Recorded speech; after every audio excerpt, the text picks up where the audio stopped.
and gentlemen, this is my third visit to Gaza. هذه الزيارة الثالثة لغزة لي. It is definitely the saddest visit to Gaza. طبعا حزين للمناظر هذه. I'm standing in front of the destroyed Al Jalal Tower. أنا أقف أمام برج جلاء المدمر. Where dozens of businesses were located. هناك العشرات من الأعمال في هذا البرج. Where now hundreds of people have lost their livelihood. وكمان مئات من الناس فقدوا مصدر رزقهم. What is worse? السيء. More than 250 Palestinians have lost their life here in Gaza. السيء أن أكثر من 250 شخص فلسطيني فقدوا حياته هنا في غزة. Among which 66 children and 38 women. من ضمنهم 66 طفل و33 سيدة. At least 50% of all the population in Gaza who died or was killed during the bombardments were civilians. حوالي 50% من الذين استشهدوا وقتلوا في خلال الحرب هذه هم مدنيين. My heart goes out to those who lost their life. مع الناس التي فقدت أرواحها. To those families who lost their loved ones. ولأصدقائهم. And I say this because I myself, I'm a father. أنا أقول ذلك لأنني أنا أب. I'm a son. وأنا I'm a grandfather. وأنا جد كذلك. I'm an uncle. وأنا عم. And I can only imagine how it must be to losing people who you love so dear. وأنا أشعر بالأسى لفقدان ناس أرواحهم. In all this crisis and all this sadness, في كل هذه الأزمات وهذا الحزن, we need now to start working with you. نحن محتاجين أن نعمل معكم. The first thing is to ensure that the ceasefire actually holds. أول شيء يجب عمله هو أن يجب أن يتوقف وقف إطلاق النار ويستمر وقف إطلاق النار. Efforts underway by Egypt must be supported. الجهود التي تقوم بها جمهورية مصر العربية يجب دعمها. So that you, the people of Gaza, enjoy some sort of stability, some sort of peace, some sort of calm. من أجل أن يتمتع سكان غزة بالاستقرار والسلام. But then at the same time, you need to have immediate access to shelter, to water, to food, to electricity. في نفس الوقت يجب أن يكون إمكانية للحصول على الملجأ والطعام والشراب. Humanitarian access to Gaza has to be ensured. المساعدات الإنسانية لغزة يجب تأمينها وضمانها. Has to be ensured through the crossings Israel controls, like in Erez or in Kerem Shalom. من خلال المعابر التي تتحكم بها إسرائيل كرم سالم ومعبر إيرز. And has to be ensured through the Rafah crossing where Egypt. من خلال معبر رفح التي تسيطر عليه جمهورية مصر. Right now, we from the European Union are, together with our colleagues from the World Bank and the UN, engaging in a rapid damage and needs assessment. نحن في الاتحاد الأوروبي وزملائنا في البنك الدولي ومؤسسات الأمم المتحدة ننخرط حاليا في تقييم عاجل للأضرار. We will try our level best to address the humanitarian needs: shelter, food, water, and electricity as soon as possible. سنعمل أقصى جهدنا لضمان المساعدات العاجلة فيما يتعلق بالملجأ والمشرب والمسكن أيضا.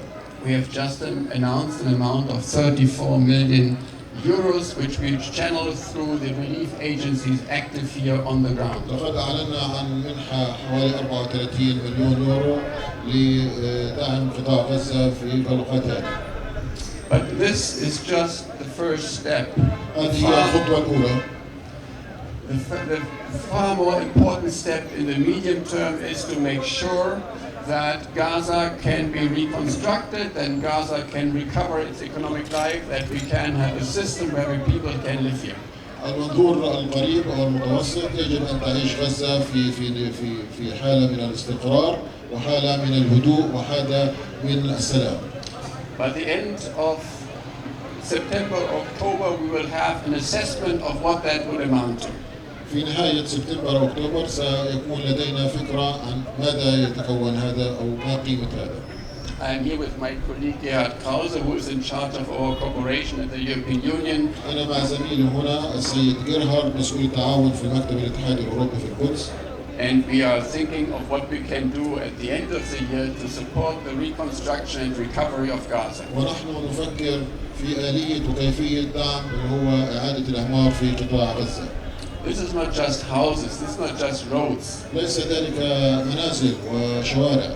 It is also businesses, it is microfinance, it's liquidity for the entrepreneurs who lost everything. دعم جميع القطاعات الاقتصادية والأعمال وكل ما يلزم ذلك.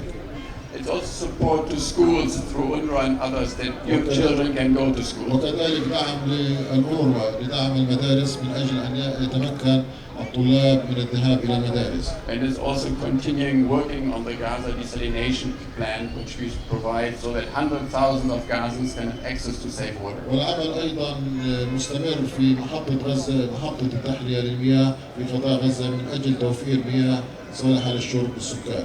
But all that will be futile if the causes of the conflict will not be addressed once and for all.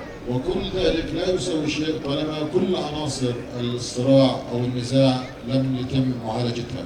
It cannot be that in 2 or 3 years' time I come back here to you and promise aid from the EU simply because another conflict has broken out and another conflict has destroyed so many lives, so many buildings, so many families. لا يمكن أن نقبل خلال 2 أو 3 أن نعود مرة أخرى أو مرة ثانية أو ثالثة نفس المشكلة ونفس الصراع ونفس الأزمات.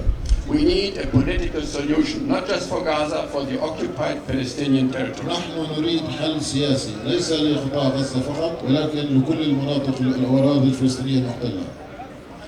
Let me start first with the political horizon for the Palestinian. دعوني أتحدث عن الخارطة السياسية لفلسطين.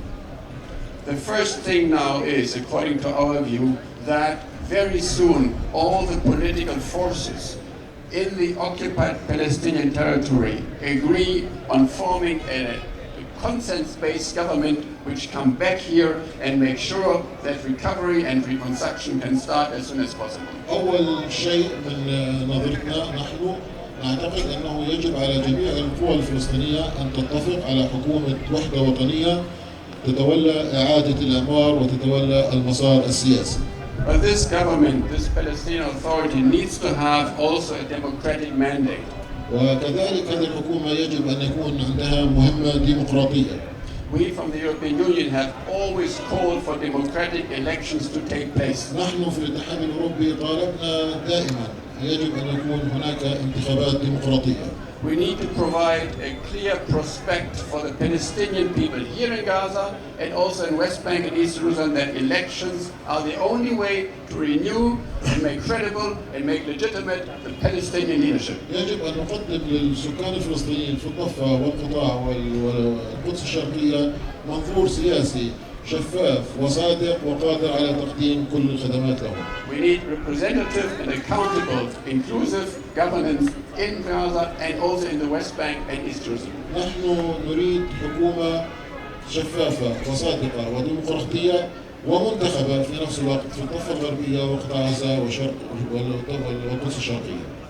So that is one part of the equation. The other part of the equation is المعادلة. الجزء الآخر if we want to rebuild and recover Gaza, we need to make sure that the siege, that the blockade comes to an end as soon as possible. نحن إذا أردنا إعادة إعمار غزة يجب أن نتأكد أو نضمن أنه يجب رفع الحصار عن قطاع غزة.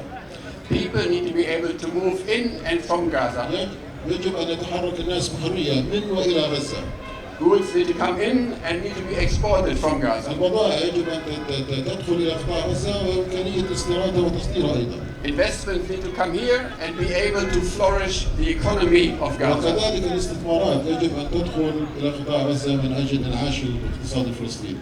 This is absolutely essential if we want to make sure that the livelihood of the people in Gaza, the entrepreneurs, the business, all those 2 million living and having to survive here, they need an open system of being able to move out and from Gaza. إذا كنا نريد أن يعيش الناس هنا في قطاع غزة 2 مليون شخص يعيشوا بحرية وعيشة فيها جزء من الرفاهية، يجب أن يكون لديهم الحرية الخروج والدخول إلى غزة بحرية. So with the ability of having some sort of agreed government with a democratic mandate and having an end to the siege of Gaza. This all will help very much in reinvigorating the Middle East peace process, which has been stalled for far too long.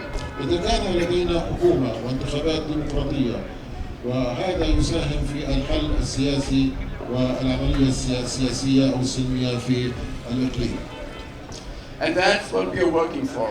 وهذا ما نعمله. It's despite all the tragedy, despite all the sadness I'm feeling with you right now, it's a glimmer of hope. This is an opportunity that we need to grasp. بالرغم من هذا الألم والحزن والدمار، لكن هذه فرصة يجب أن نتمسك بها ونعمل عليها. That's why I'm here, and that's why the European Union continues to work with you as your principal partner in democracy, peace, prosperity and security. Thank you. من أجل ذلك أنا موجود هنا نيابة عن الاتحاد الأوروبي لنعمل على الأرض سويا من أجل حياة ورفاهية للسكان الفلسطينيين. شكرا.